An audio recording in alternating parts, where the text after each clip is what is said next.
Thank you very much. 10 years ago, almost exactly 10 years ago this week, I came across a math problem. And it was a problem not unlike ones that kids in this school, in high school, come across all the time, high schools across the country. Now I'd like to demonstrate it for you, and, excuse me. Well, I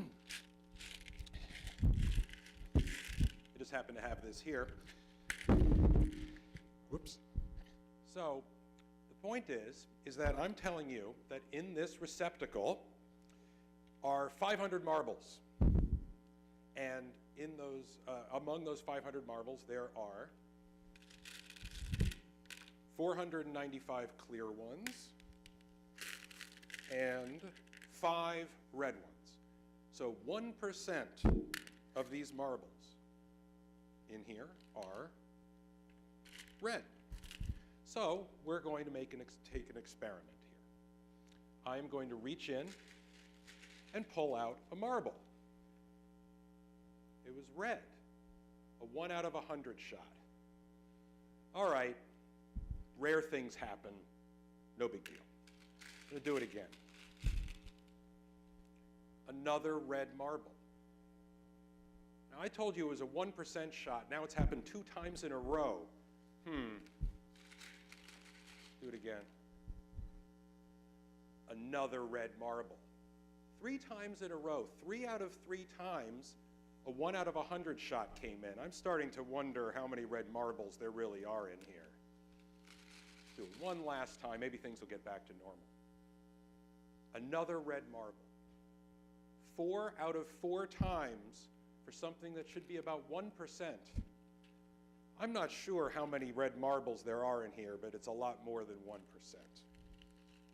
And that was the math problem that I came across. But I came across it as a journalist, as a sports writer. And the marbles were not just marbles, they were people. They were National Football League players. And the red ones were getting brain damage. The brain damage commonly associated with boxers that can cause or hasten Alzheimer's disease, dementia, emotional deregulation, memory loss. It's pretty ugly. And we didn't know what the percentage was, but was it 1% really? Now I was a sports writer at the time, but I was a certain type of sports writer. I was a lifelong, proud, card-carrying math geek who was certainly not an athlete as a kid. I was the kid who didn't play sports, I kept the stats. And the only team I ever played on was the math team, the high school math team. And all I wanted to be was a math teacher. I wanted to be a high school math teacher. I loved the material so much. I got a math degree from Penn, all ready to become a high school math teacher. When I decided to just try something else more for fun, I went from the most altruistic profession in the world, teaching, to perhaps the most hedonistic. I became a sports writer. And I was a certain type of sports writer. I wrote about Moneyball before that term even existed. I wrote a book on the history of baseball statistics. I loved sort of being a teacher at a different blackboard. I taught math, you know, in a little bit in the articles, subtly, where I was able to say, hey, come on, folks, here's something interesting, and I hope you leave, after you're done, a little smarter than when you showed up. And I did this for a long time. I was a baseball broadcaster, writer, but then the football thing came across my radar. And I saw the first guy ever tested for this rare disease. He had it. And then the second guy ever tested had it. And then the third guy had it. And then the fourth guy, the 4th out of 4 guys ever tested for this supposedly rare disease had it. So the question becomes, is it really at the same rate as the national population? What is the actual rate of this disease among NFL players? Now, the league had all sorts of what were inherently mathematical arguments to tell me, no, you don't know what you're talking about. Okay, those 4 don't mean anything because there are a great many people who have played football who do not appear to have suffered these types of deficits. Okay, that sounds like it makes sense, but there are also a great many people who smoke tobacco who don't get cancer.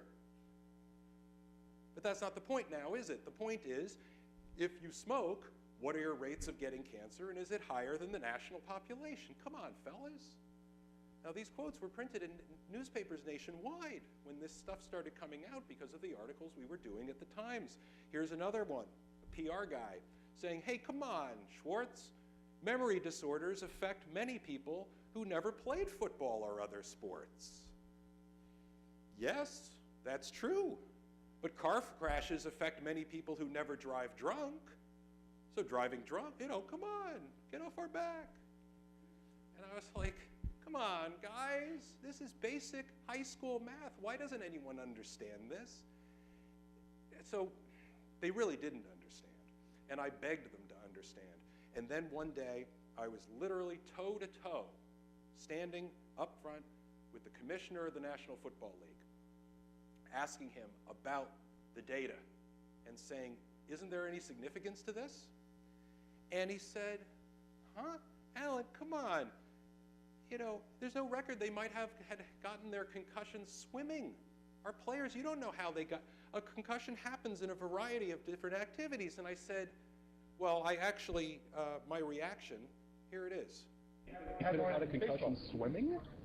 My brother had a concussion swimming. Thank you very much. He hit his head outside the pool. Come on, Alan. It does happen. A concussion happens in a variety of different activities. 4 out of 4. It's 4 out of 4. And I appreciate your being patient with me. 4 out of 4 what? 4 out of 4 men above the age of 30 who played professional football, right, have been diagnosed with brain damage, mostly associated with boxers. Are you suggesting that all 4 men sustained their damage in fields other than football? You're going to have to talk to medical people. I did talk to the medical people, and they agreed with him, sadly, including the current chairman of psychiatry at the Johns Hopkins Medical School, but we won't go after him at the moment.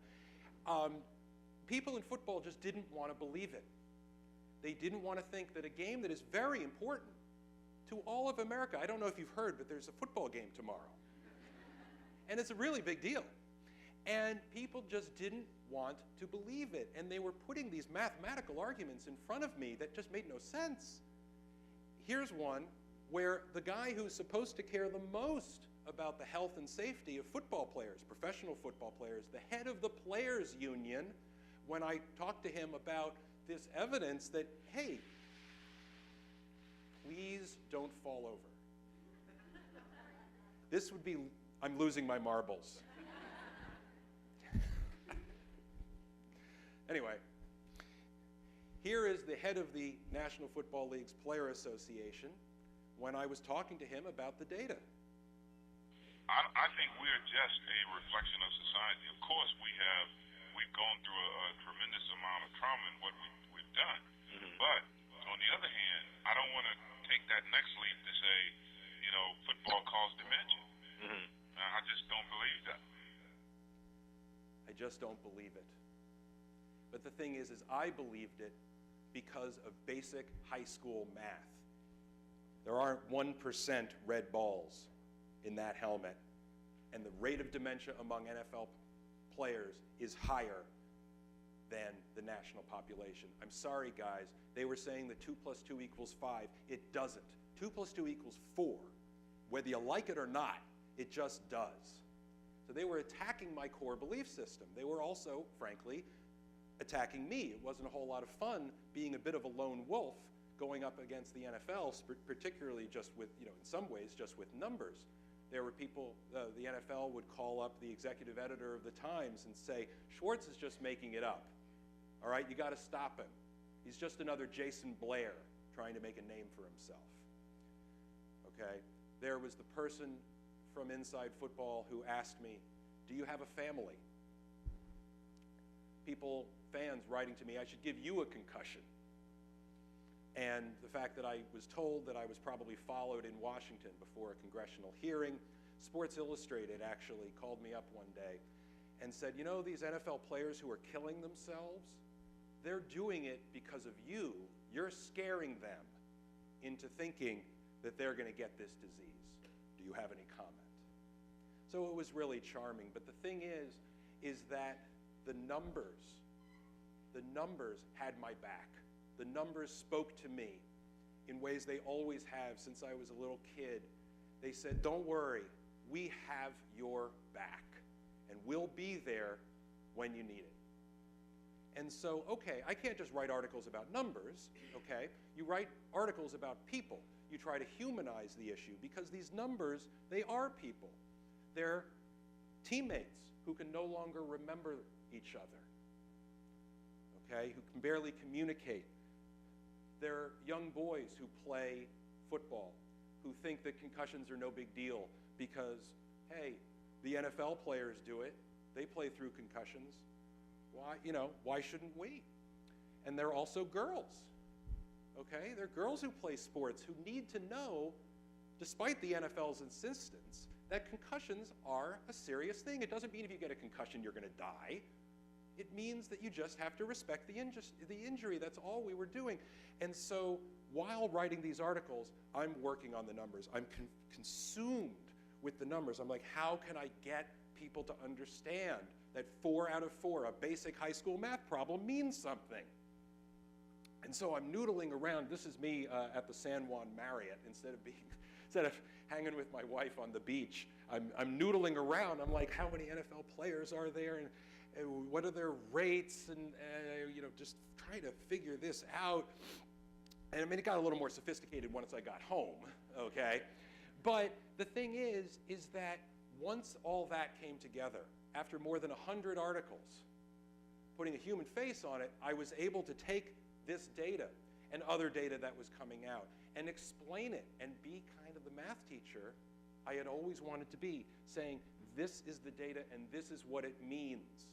It's important to know what data say. It's more important to know what they don't say. But sometimes they're screaming at you. And so you can see patterns and you can understand that 4 out of 4 really means something. And then in the league's studies that were published in these journals, okay, they were saying, well, here's the distribution of concussions among all of our teams over 6 years. And I'm like, no, that's not how numbers work. That can't be right. Numbers don't act like that. I've hung out with them more than my share, and they do not act like that. And next thing you know, we've got an article showing how they basically fudged their numbers, okay? And so the numbers gave me the confidence. They said, we've got you, hang in there. Well, you obviously have heard a lot about this stuff. There have been a lot of changes. Finally, the NFL gave in. The tree that we had been chopping at for so long finally toppled over. And the league acknowledged, yes, the data means something. And they wouldn't use these words, but Schwarz was right. They never did use those words. But anyway, but the thing is, there are now different rules in professional and youth football. There are laws across the United States to make it safer for kids, and to, if a kid gets a concussion, he's not allowed to go back on the field. He's not allowed to do that anymore. It's against the law. And just this week, about 4 days ago, the youth arm of the NFL said, you know what? We're going to change the rules of youth football. We're not going to have the youngest kids play tackle. We're going to recommend that the kids in the middle, the 8, 9, 10-year-olds, they don't have punts and kickoffs. We're going to get rid of them. They're not going to just crash into each other for no reason. There are going to be fewer people on the field. It's going to be a smaller field. It's going to be a safer game, because we can preserve the essence of what is a great game and an important game. We just can do it a little less insane. Okay? Now, in August, some would say at the height of my career, I said, you know what, math has been very good to me. I used math in a lot of different investigations, not just this one. And I said, you know what, 25 years ago, I vowed to be a math teacher. I'm going to shut up and do it. I left the Times, and I am, in fact, a math teacher, because I missed my friends. I missed the parabolas and the similar triangles and the marbles in helmets. And I said, you know what? In journalism, it was very frustrating because journalism, it deals with the inherently irreconcilable. It deals with governance, with poverty.